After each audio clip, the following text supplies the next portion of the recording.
Hoy en nuestro programa dedicado a nociones jurídicas básicas, al mundo del derecho, vamos a hablar del concepto de personalidad. Tuvimos un anterior programa en el que hablamos de persona.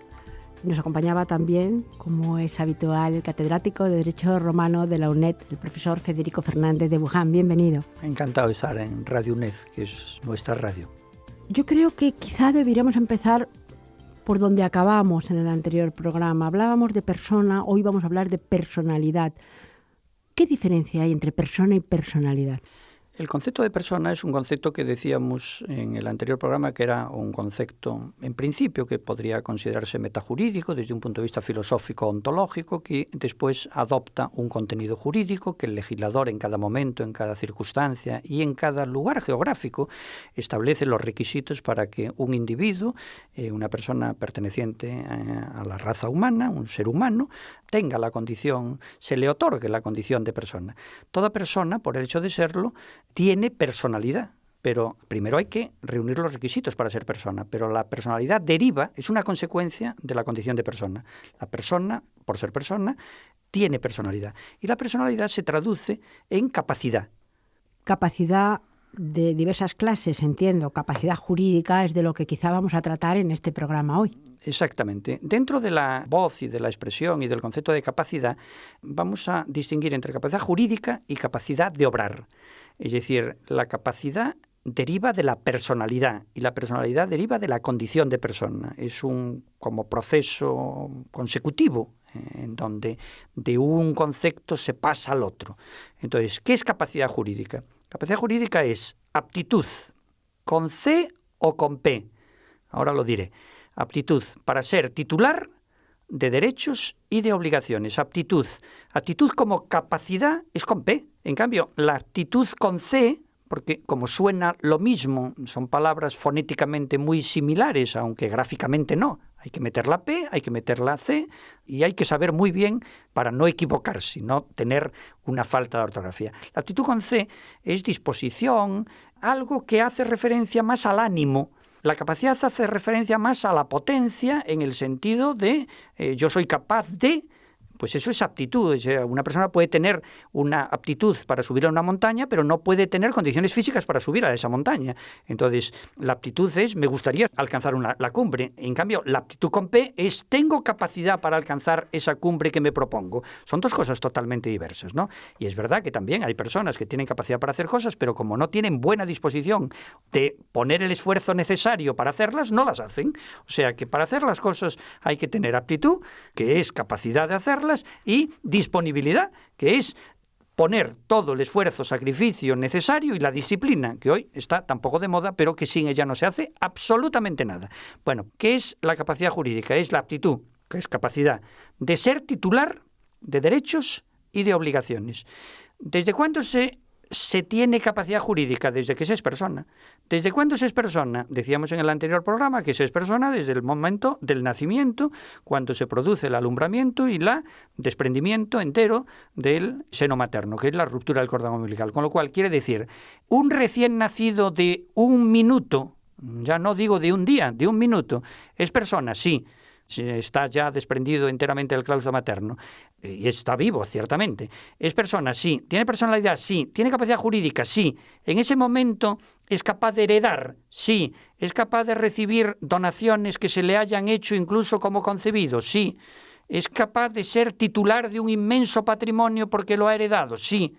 Eso es capacidad jurídica. ¿También es capaz de ser deudor? Sí, porque las herencias tienen un activo y un pasivo, como consecuencia de lo cual el patrimonio hereditario que recibe ese recién nacido tendrá derechos que pueden ser derechos traducidos en derechos de inmuebles o créditos, derechos de créditos, cantidades en los bancos, acciones, etcétera, y también de deudas. Es titular de derechos y obligaciones, el menor de edad. Tiene capacidad jurídica.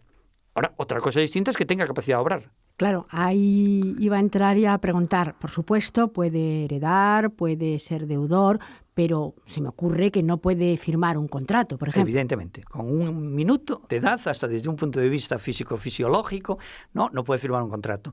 Y con 2 años, pues tampoco puede firmar un contrato. Y con 3, pues tampoco. Entonces, ¿qué es la capacidad de obrar? Lo defino y después ejemplifico para tratar de explicar lo definido. ¿Qué es la capacidad de obrar? La capacidad de obrar se define como la facultad de disponer de los bienes y derechos de los cuales se es titular. La capacidad jurídica la tiene toda persona por el hecho de ser persona. Desde que el derecho otorga la condición de persona y por lo tanto personalidad, se tiene capacidad jurídica automáticamente. En cambio, la capacidad de obrar no. La capacidad de obrar es un plus respecto de la capacidad jurídica. Yo lo que primero que tendría que decir es: nadie tiene capacidad de obrar si no tiene jurídica. Pero en cambio a la inversa sí, se puede tener jurídica, el menor de edad, y en cambio no tener capacidad de obrar. Entonces, habitualmente cuando una persona adquiere la plena capacidad de obrar, tanto desde el punto de vista del derecho público como desde el punto de vista del derecho privado, habitualmente, en la mayoría de edad. ¿Cuál es la mayoría de edad en nuestro ordenamiento jurídico vigente? 18 años. ¿Quién la estableció? La Constitución del 78. Antes de la Constitución del 78 ha sido tradición siempre en el derecho español y en todos los derechos que sea el Código Civil el que establezca la mayoría de edad. La Constitución del 78, por primera vez en nuestra historia constitucional, establece la mayoría de edad en 18 años y no es la parcela civil, el Código Civil, el que determina. Antes estaba en 21 años. Las personas que tenían 18, 19, 20, 21 no cumplidos, como consecuencia de la Constitución del 78, adquirieron la mayoría de edad. Si eres mayor de edad, tienes capacidad de obrar. Por lo tanto, todos los derechos de los que eras titular, pero que alguien administraba por ti, en el caso de hijos, los administradores del patrimonio del hijo naturales, después hay muchas excepciones que creo que es imposible entrar en ellas, son sus padres, evidentemente. En el caso de que no tuvieran padres, pues tienen un tutor, que el tutor es el que cuida el patrimonio del menor, lo cual significa, el menor es dueño de un piso, sí, puede alquilarlo, no, puede hipotecarlo, no, puede venderlo, no. Cuando llega a la mayoría de edad, estas 3 cosas que he dicho que son muy habituales, puede vender un piso, sí, ya no tiene que venderlo el administrador en nombre del menor, sino que lo vende el mayor de edad.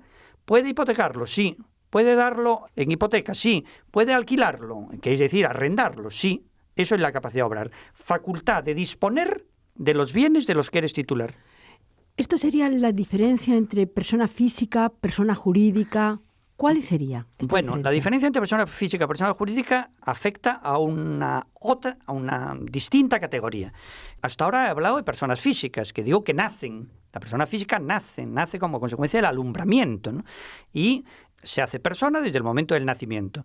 La persona jurídica es una creación propiamente del derecho. La persona física, yo digo, la condición de persona encuentra sus raíces ontológicas, filosóficas, fuera del derecho. Se es persona en la medida en que se pertenece a la condición humana, se pertenece a la raza humana, es un ser humano, que después el derecho le otorga personalidad de acuerdo con los requisitos establecidos en cada momento. En cambio, la persona jurídica es un concepto puramente creado por el derecho. En Roma, que ciertamente las grandes creaciones romanas siguen vigentes hoy, las grandes creaciones, no se llegó al concepto de persona jurídica. Hubo aproximaciones al concepto de persona jurídica, pero no se llegó. El concepto de persona jurídica es uno de los conceptos más tardíos en la historia de la ciencia del derecho. Se puede decir que hasta muy avanzado en la historia de la ciencia jurídica no se alcanza el concepto que tenemos hoy. Entonces, el concepto que tenemos hoy de persona jurídica es un ente al cual, ahora diré, ente es un término un tanto técnico que lo tomamos de la filosofía, un ente al cual se le otorga personalidad. ¿Y cuándo se le otorga personalidad? Cuando cumple con los requisitos que establece la legislación vigente en cada momento y en cada país para otorgar a ese ente personalidad. Entonces, dentro del concepto de persona jurídica, que es un ente, pues hay 2 categorías básicas y que entendemos muy bien porque oímos mucho más esas expresiones que la voz persona jurídica, que son la categoría de asociaciones y la categoría de fundaciones. Asociaciones es una reunión de personas que tiende a conseguir un fin social común y válido para todos ellos. Dentro de las asociaciones, aquellas que tienen ánimo de lucro se llaman sociedades y que ya pertenecen al ámbito mercantil. Sociedad anónima, sociedad de responsabilidad limitada, etcétera. Pero es un tipo de asociación. Lo que ocurre es que se habla de sociedades y pertenecen al ámbito mercantil porque el fin es el ánimo de lucro, es decir, ganancias, obtener ganancia, lucro, provecho, ventaja económica. Mientras que hay otro tipo de asociaciones, la de defensa de las focas, evidentemente, como la de defensa de los Ancares, que es una preciosa sierra, parque natural entre Galicia y Castilla y León, entre la provincia de Lugo y la provincia de Pontevedra, dice, pues Asociación de Amigos de los Ancares. Bueno, pues vamos a cuidar un patrimonio tan maravilloso, natural, que tenemos, ¿no? Entonces hay asociaciones, siempre es reunión de personas que tienden a la consecución de un fin válido, lícito, porque también la mafia es una asociación de personas, pero con fines ilícitos. También es una asociación de personas, pero es una asociación ilícita. No sería reconocida afortunadamente por el derecho. Son siempre asociación de personas para conseguir que un fin válido y común a todos ellos, ilícito, que esté dentro del ordenamiento. Entonces, si tienen ánimo de lucro, se llaman sociedades. Y en la otra categoría son las fundaciones. Esto sería una primera categoría. Tenemos una segunda categoría. Una segunda categoría, que son las fundaciones. Las fundaciones también, Roma, igual que se aproximó mucho al concepto de asociación, aunque no lo dotó el concepto de asociación de personalidad jurídica tal como lo conocemos hoy, también se acercó mucho al concepto de fundación. ¿Qué es fundación? Lo defino y después pongo algún ejemplo. Fundación, masa de bienes adscrita a un fin. ¿Qué diferencia hay? Para que se vea muy claro, la asociación era una reunión de personas, agrupación de personas que persiguen un fin. Y la fundación es una masa de bienes. Es decir, cambiamos el objeto, por así decir, en la asociación se constituye a través de un acuerdo entre los asociados o entre los socios que persiguen un fin. En cambio, la fundación normalmente la constituye una persona física, incluso también jurídica, porque decimos fundación de cualquier banco. Un banco constituye una fundación, o la Fundación Mars, cualquier fundación que persiga un fin. ¿Qué significa? Que la persona que la ha fundado, ya sea física, ya sea jurídica, designa y además adscribe una masa de bienes para la consecución de ese fin. Para la consecución de ese fin, masa de bienes adscrita a un fin. ¿Por qué tenemos la idea, y aquí haría un pequeño paréntesis, de que las fundaciones tienen un ánimo más altruista? Por ejemplo, un banco hace una fundación y estos bienes pues están destinados al arte o al cuidado de los menores o a una enfermedad determinada. Esto por lo menos es una de las apreciaciones, hablo a nivel de calle. Absolutamente cierta, es decir, es que el sentido común que usted tiene como persona que expresa perfectamente el sentimiento del hombre de la calle es así. Por ejemplo, el Corte Inglés tiene una fundación que se llama Ramón Areces y nosotros tenemos, la UNED, un centro que se llama Centro de Estudios Universitarios Ramón Areces. Ramón Areces, fundador del Corte Inglés, primero hizo el Centro Universitario de Estudios Ramón Areces, que es para sus empleados que puedan cursar estudios universitarios en la UNED, ha sido un pionero. En su momento era impensable vincular universidad y empresa, y después hizo la Fundación Ramón Areces, que está destinada a conseguir distintos fines culturales, científicos, de investigación, etcétera. Tiene una sede en donde se hacen múltiples actividades. Muchas sociedades mercantiles, dije la del Corte Inglés con la Fundación Ramón Areces, pero podríamos decir casi todos los bancos importantes tienen su propia fundación. Y casi todas estas fundaciones, que son masas de bienes, tienen un tratamiento fiscal especial. Y por eso hay una gran cultura, por ejemplo, en los Estados Unidos, de hacer fundaciones. Los grandes multimillonarios tienen el buen criterio, por regla general, de no dejar a sus hijos toda su fortuna, por lo cual significa que quieren que no se lo encuentren todo hecho y que tengan que ellos trabajar por lo menos algo, aunque evidentemente en condiciones mejores salen que el resto de los mortales, pero que tengan que trabajar para ganarse la vida. Entonces suele haber una gran cultura de fundaciones, y esa gran cultura de fundaciones significa yo voy a dejar o determinar, consignar, adscribir una parte muy importante de mi patrimonio a un fin que para mí es muy importante que se consiga, pues la curación de la leucemia o fines tan nobles como de caridad, de atención a personas menesterosas, de cuidado de la naturaleza o de protección de la propia ciudad en la que tú has nacido. Ha sido muy frecuente también, pues un gran intelectual, pues promover la ciencia en la parcela en la que ha estudiado. Siempre estos dos tipos que estamos mencionando, asociación por un lado, fundación por otro, del tipo que sea, ¿están perfectamente definidos y separados? Sí, total y absolutamente. Es decir, la ley de fundaciones, y que además es muy importante la ley de fundaciones, un país culto cuida mucho las fundaciones y las promueve. ¿Y cómo es la manera de promover las fundaciones? Primero, haciendo una tramitación administrativa relativamente sencilla y segundo, teniendo un tratamiento fiscal ventajoso para que la gente se anime a dejar parte de sus bienes para constituir o para aumentar el patrimonio de las fundaciones. Una cosa es la legislación civil de las asociaciones sin ánimo de lucro y otra cosa es la legislación mercantil de las asociaciones con ánimo de lucro. Decía que Roma también se acercó mucho al concepto de fundaciones porque las primeras que se recuerdan, de las que tenemos memoria, son de tiempo de Adriano. Adriano es un emperador romano de origen hispano. 3 grandes emperadores dio, grandísimos emperadores, de los más importantes de la historia de Roma, dio Hispania a Roma, Adriano, Trajano y Teodosio. Bueno, pues Adriano constituyó una fundación, una masa de bienes, adscrita a un fin. ¿Cuál era? Socorrer a los hijos huérfanos de los legionarios que morían en campaña. ¡Maravilloso! Cuidaba de los hijos de los que habían dado su vida por Roma.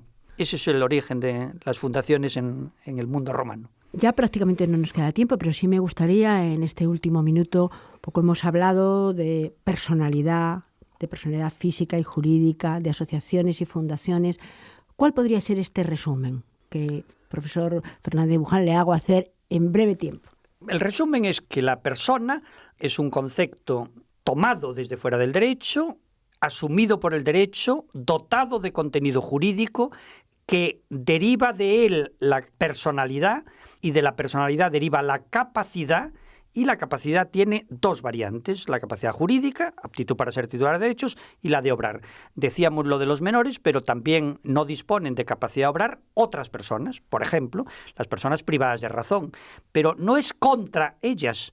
Las personas privadas de razón, que es las que no están en pleno uso de sus facultades mentales, oiga, pues es mejor no reconocerles capacidad de obrar. ¿Por qué? Porque pueden vender en contra de sus intereses, pueden otorgar un testamento sin saber qué es lo que están disponiendo. No se les reconoce capacidad de obrar en atención a proteger sus propios intereses. Pues muchísimas gracias. Hasta un próximo programa. Gracias a usted siempre.